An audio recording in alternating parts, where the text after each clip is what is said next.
Hello, and in this video I'm going to be covering how to read, write and erase the flash memory of the PIC, or otherwise referred to as the program memory. Now in this video I'm not going to be covering a schematic, since it's literally just a PIC hooked to the programmer and the supply rails. Now the 4520 has 32K of flash memory that you can write to. Now the flash memory contains your application that you write to the PIC. So anything that gets executed on the PIC is read from the flash memory. So you can use it to create bootloaders and whatnot. And here we have a layout of how the internal memory is set up for the PIC. Now you have your program counter, which just tells the PIC where in the program it is currently. And then your stack levels, and then at the reset vector, which is flash address 00, and then your high priority and low priority interrupt vectors, and then you have the program memory that you can write to on the PIC. Now this is from 18 hex to 7FFF hex. Now in the special function registers, these are the registers associated with using the flash memory of the PIC. We have the table pointer low, high and upper. These three values tell the PIC where in the flash memory to read from. And then we have the tablet. And the tablet register contains the data we are reading from the flash. Now here we can see how many bits are in each register. The table pointer is in total a 21-bit register, which is split into 3 registers, with the upper bit 6 and 7 not implemented. And then tablet is a normal 8-bit register. Then we get to the flash program memory section. Now the flash memory is readable, writable and erasable during normal operation over the entire VDD range, so the entire supply range. Now this PIC only operates from 4.2 volts to 5 volts. So in that range of voltages you can write to the flash. Now you can undervolt the PIC to save some power, but it will cause undefined behavior.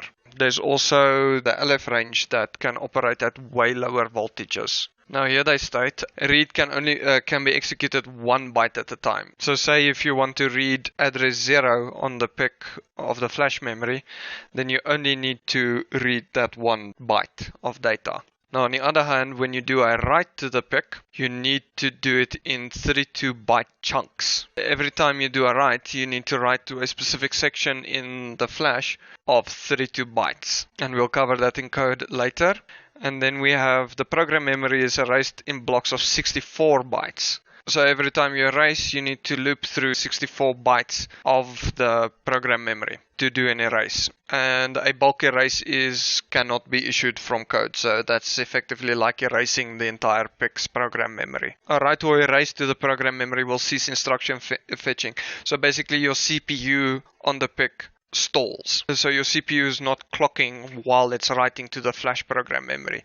It has separate circuitry to do that internally. And then they also state that you can't access the program memory during a write or erase, but effectively the PIC is a brick when you're writing and erasing the program memory. Then a value written to the program memory does not need to be a valid instruction. Executing a program memory location that forms an invalid instruction results in a NOP. Basically, we're just going to store random data in the flash memory at the moment. And if you did not know, each instruction on the PIC itself has a specific value assigned to it to tell the CPU and the ALU what code is being executed. But if you don't follow that, the PIC automatically reads it as a NOP. So you can actually implant new data into your program. The program is running. And then we have 2 assembler instructions, which are very important. We have the TBLRD, which is used to load information into the tablet register. And then we have TBLWT, which is used to write data into the tablet register. Okay, then we have program memory space is 16 bits wide, while the data RAM is 8 bits wide. The table reads and table write moves data between the 2 memory spaces through an 8-bit register called tablet. Now the reason the program memory space is 16-bit wide is that is the minimum length of a instruction on the PIC. from what my understanding is. But each flash address in the PIC is 8 bits wide, so we don't need actually to worry about it being 16 bits wide. If you say want to read from address F, you will get the 8 bits in address F, and then its companion register would be 10, and then you will get the 8 bits from 10.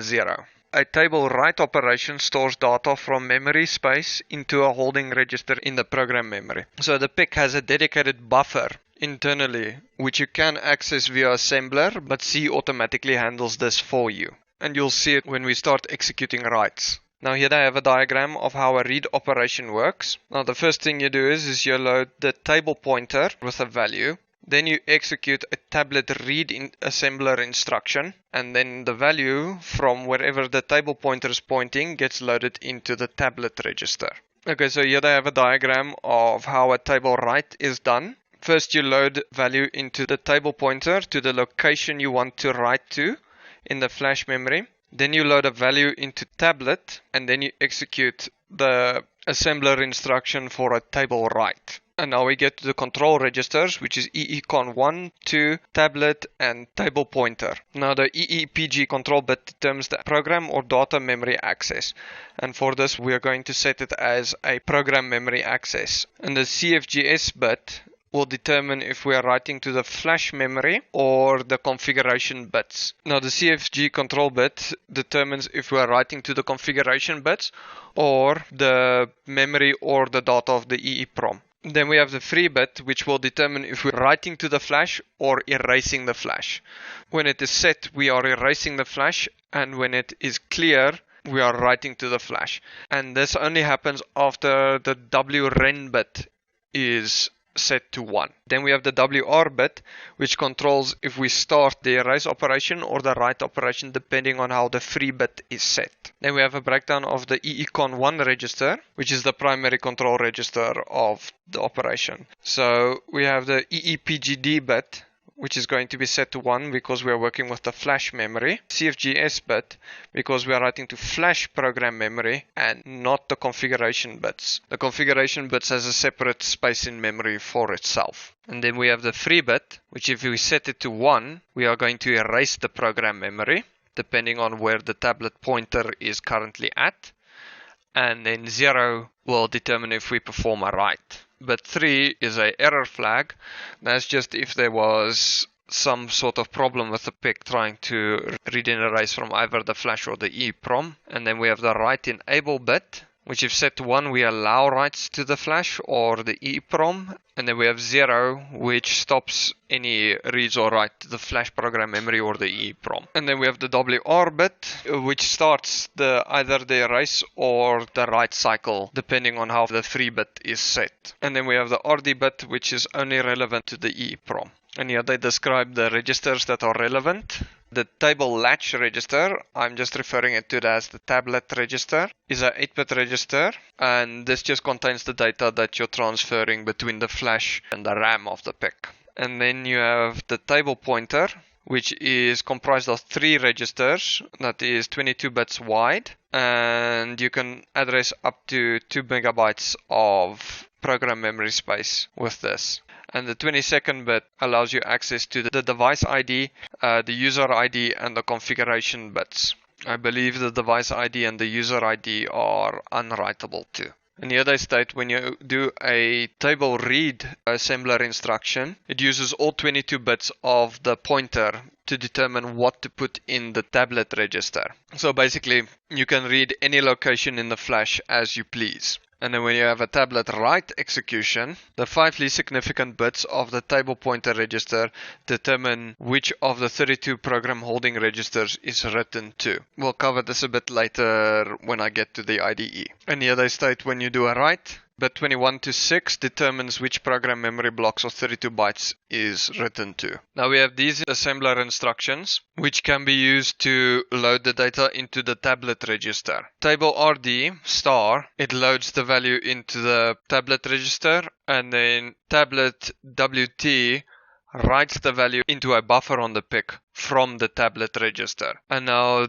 the star plus, star negative, and star plus negatives don't seem to work in C code. And basically what this does is auto increments the table pointer for you. Like I said, this does not seem to work, but you can easily work around it in C. And now we have an example piece of assembler code. Now we have move literal to working and move working to file. So it moves a literal value to the values of the table pointer registers. Then we have a table read instruction.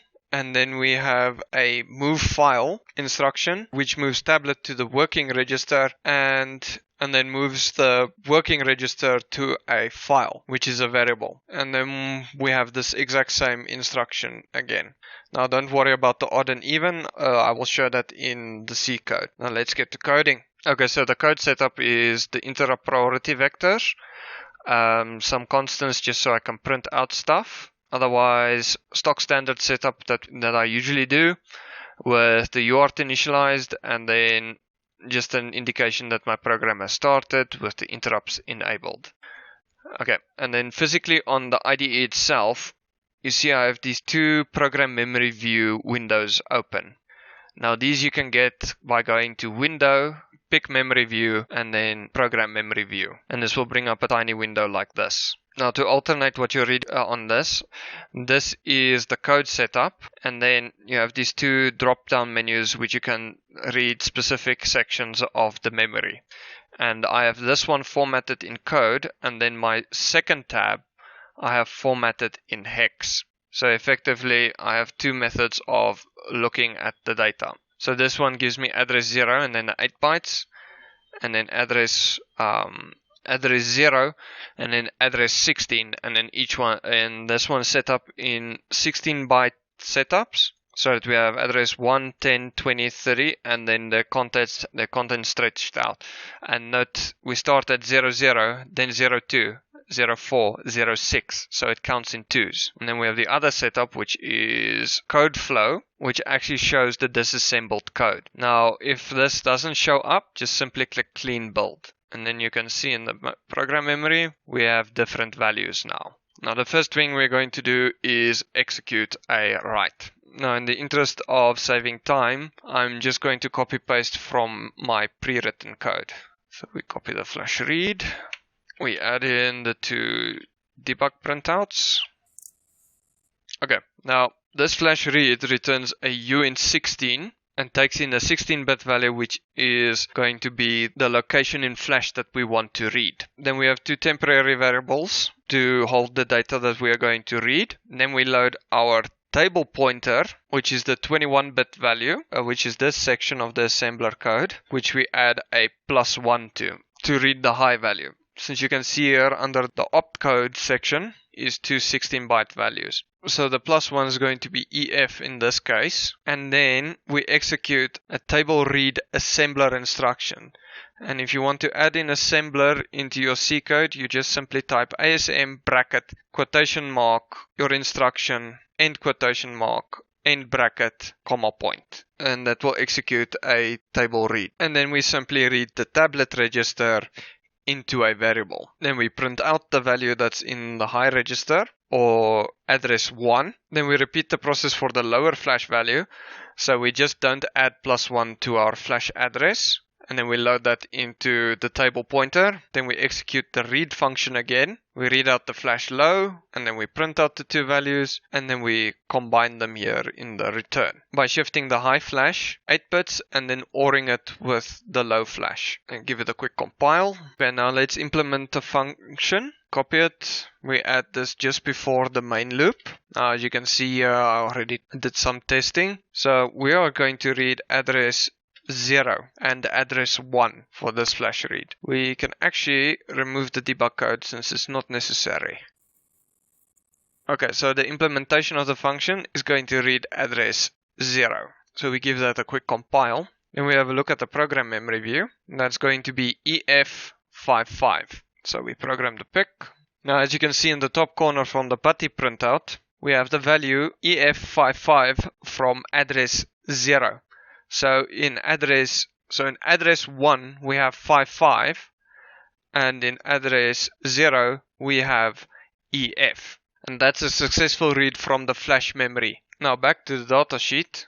Now the next thing we have is a flash memory erase, which can only erase 64 bytes at a time. And here they state only through external programmers or through ICSP control can larger blocks of memory be erased. So we don't have any bulk erase support. And then they have a basic instruction of how to do an erase. And then they have the assembler code for it. So basically again we load the table pointer and then how to set up the EEPROM for this. Now we're going to go back to the code.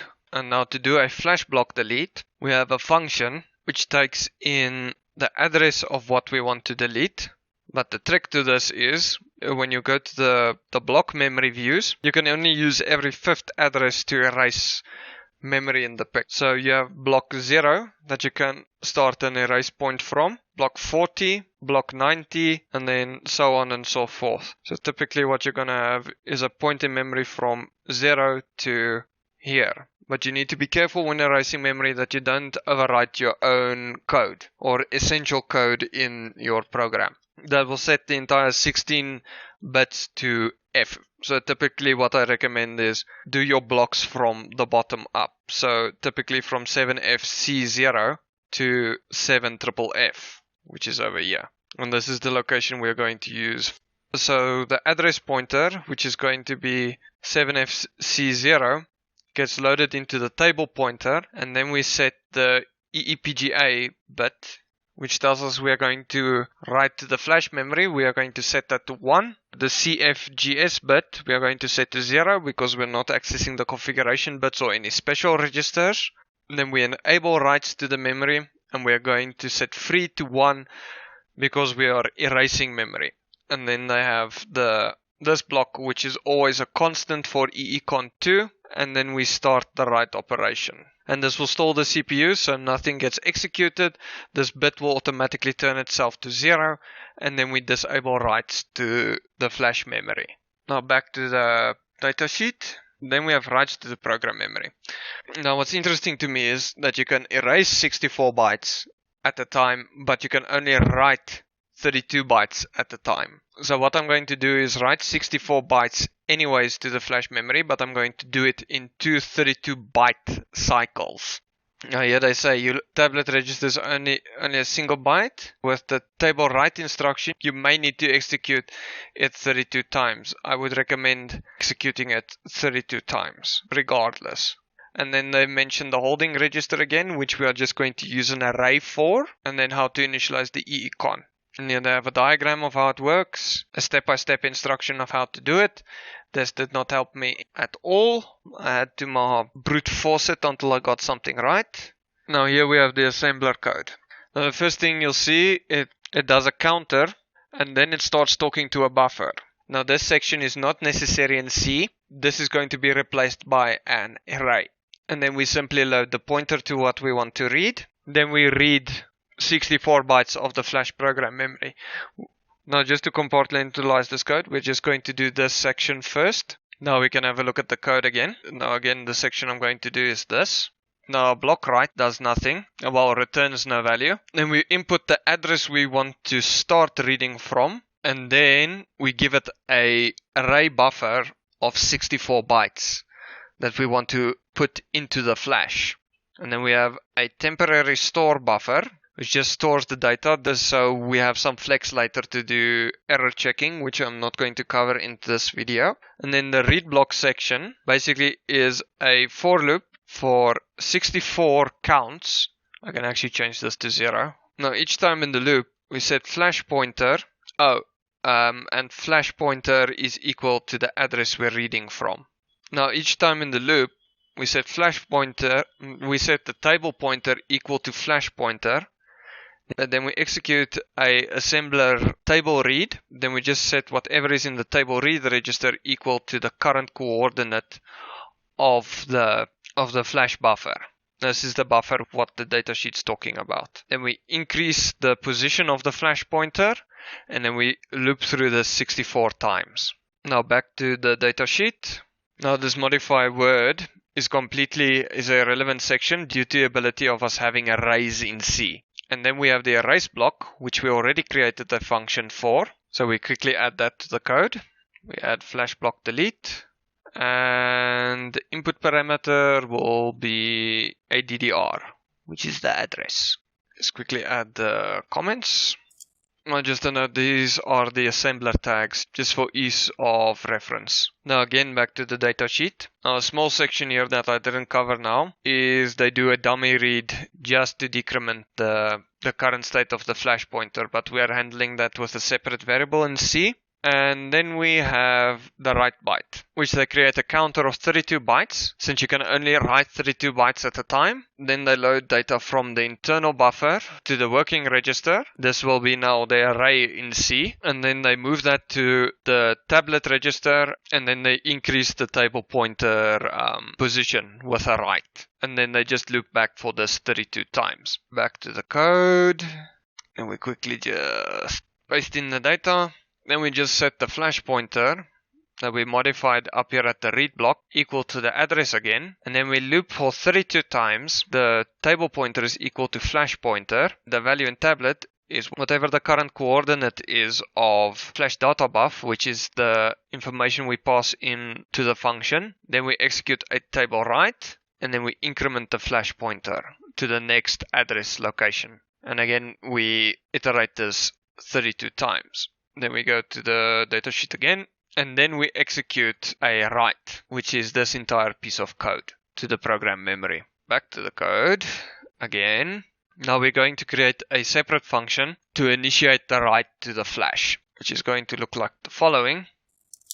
It is going to be flash block commit, and it takes no parameters and returns nothing. Now again, we set it so that we are going to do operations on the flash memory. The CFG is set that we're not using any configuration bit or special registers. We enable writes. We set free to 0, which tells the PIC we are going to write to the flash and not erase the flash. We disable interrupts. We do the EECON2 constants, and then we start the write cycle. And then your CPU will stall, and then we disable any writes to the flash or EEPROM. Simply we add the following to the end of the function, and then we just tag it as program memory. And that's how you write 32 bytes to the PIC. Now, since the PIC erases 64 bytes at a time, you might as well write 64 bytes at a time. So simply what we do is we copy this block of code, and then we repeat it here, and we set I is equals to 32, and then I is less than 64. We remove the flash pointers equals to ADDR because we are continuing a write. And then we just repeat the process from above. And now in the main loop, we're going to add the flash write. We are going to write to 0x7FC0 so that we are way out of range of where our application will be. And then we're just going to read a random value in that line, which I am going to pick as 7FE0, so that location. Let's somewhere make it 7. Let me just add our bracket there. Okay, now to put data into the flash memory, I am just going to add an array of 64 bytes. So a uint8, which I'm just going to call flash data. I'm going to run that through a for loop, just to load some data into the flash data. So from 0 to 63. And then flash data gets passed to the flash write block. Now we just quickly give it a compile, and no errors, happy days. And then we program the PIC. Now as you can see, from the PATI console we have 28, 27, but the program memory doesn't show that on the IDE. Now to solve this, you'll see a tiny ass little icon over there, which says read device memory. Click on that, and we wait. It doesn't always work the first time, or it just needed time to refresh. Okay, whatever. Okay, so now in the hex format of the program memory view, you can see the data has been written into the EEPROM from 0 all the way to 63, which is the question mark apparently. And then on the PATI terminal, we wrote to 7FE, and we want number 7. Okay, so number 7, you can see, it's located in this address pair as the 28, which is going to be, this is 8. 28 is going to be 7FE8, and then 27 is going to be located here. Okay, so we read across these two addresses, which is 7F27 is going to be the upper address of this flash location over here, and then the lower flash location of here. So if we input 6 and we reprogram, then we read the PIC again. Okay, so the input of the flash read must be a even number. So if we read location 6, we get the value of 2726. And then you can also see the flash memory was written from 00 all the way to 63. And that's a base introduction of how to write to the flash memory of the PIC. A like, share, comment, and subscription would be greatly appreciated. Any code that I've written will be linked on my Git. Any parts that I've used will be linked down in the description. Thank you. Have a nice day.